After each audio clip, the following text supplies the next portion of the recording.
The Minister of Foreign Affairs has launched an initiative to have direct contact with Ghanaians living abroad. The initiative will have the minister and officials from the ministry visit and work in Ghanaian embassies, not only to meet Ghanaian communities but also get a first-hand information from Ghanaian residents in these countries.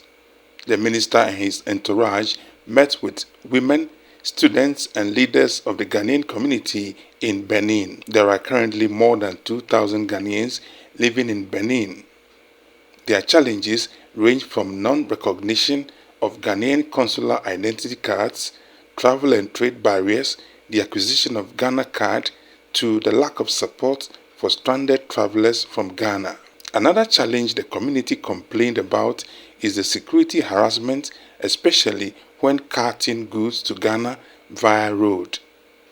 The community also pleaded with the President of Ghana and the Minister to facilitate the actualization of the ROPAL policy, which will enable them exercise their franchise at home during elections. President of the Ghana Association of United Communities in Benin, Moses Okudzeto, led some of the Ghanaians to outline the challenges and called for support from the Ghana government to address their concerns. The Minister of Foreign Affairs, Okudzeto Ablakwa, took time to explain some of the government policies and programs to the members of the Ghanaian community.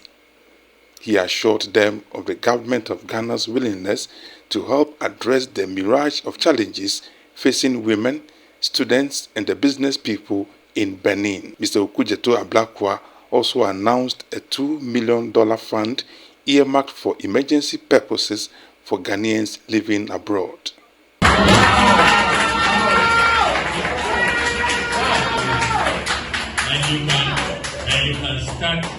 You can start by renting an office. You can start by renting. You don't need to start building now.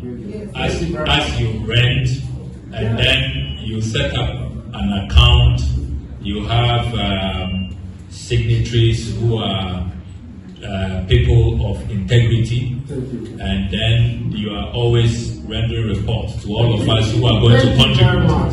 You will be amazed how much you can raise to even build your office in no time. So that is how we'll go about it. We'll first do fundraising so we can rent a nice office for our Ghana Association. So everybody will see that we are fully represented here. And then as we do our membership contributions, we all keep contributing. Then one day the association can own its own office. I think that is how we should go about it. There's power in transparency and accountability. Once the executives do well, you are always rendering account, you are being transparent. You see everybody will be willing to contribute. And you'll be amazed what you can achieve. Also have to rethink some of this piloting. If you have observed, anytime there is talk of piloting a government initiative, many government officials think about only Europe and the Americans. I think those are the only places Ghanaians are. I recall the debate on ROPA when they were discussing how Ghanaians abroad should also vote. You remember the representation of the People Amendment Act. The whole debate focused on Europe and America. Meanwhile we have Ghanaians just next door, Togo, Benin, which will even be cheaper. Involving them and making sure their rights are protected. But there appears to be a certain fixation on only those in Europe and America.